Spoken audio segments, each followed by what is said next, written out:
After a tough year on Capitol Hill, President Trump now getting ready to do something that you would think would be easy and natural for Republicans, and that is to cut taxes.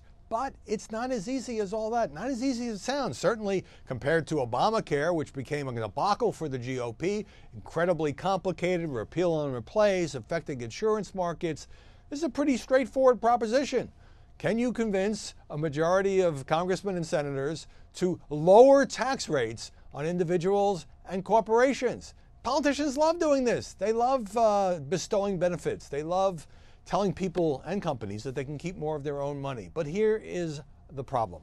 The problem is, first of all, you always have this tension between Republicans and Democrats. I don't care what administration you're talking about, where Republicans want to give more benefits to the people they see as paying more of the taxes at the top of the income scale. And the Democrats cry, tax break for the rich, favoring the wealthy, screwing the middle class, and that makes it difficult. So even with President Trump and his new friends Chuck and Nancy opening diplomatic relationships, it's going to be difficult, I should say, to cut some kind of deal. But then you have the divisions within the Republican Party.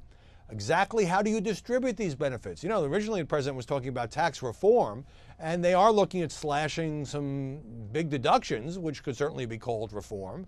But those get very controversial. For example, it's been reported that the White House would like to get rid of the home mortgage tax deduction. Incredibly expensive, incredibly popular. People on the Hill saying there's no way you can do it politically because it is so popular, and I suspect they are right. Same thing for deductions on state and local taxes, which benefits more taxpayers in high tax states, tend to be blue states.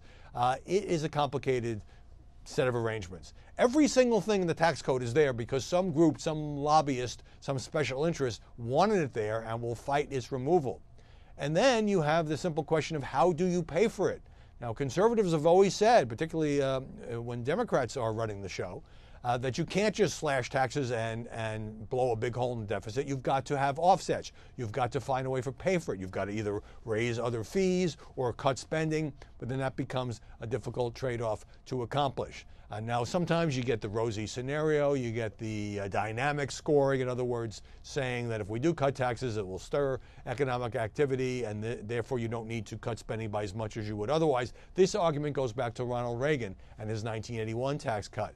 So the question is whether the president, who needs a win on Capitol Hill, can unify the Republican Party. He's planning to go out in a bunch of states and to try to sell this.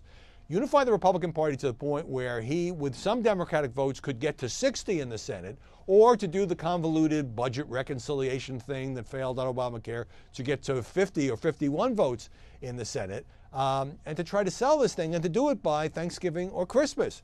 Now, it's possible that this could get tied up into a kind of a horse trading situation with extending the debt ceiling and hurricane aid now that Irma has devastated Florida, as well as, you know, some sort of legalization of the Dreamers program.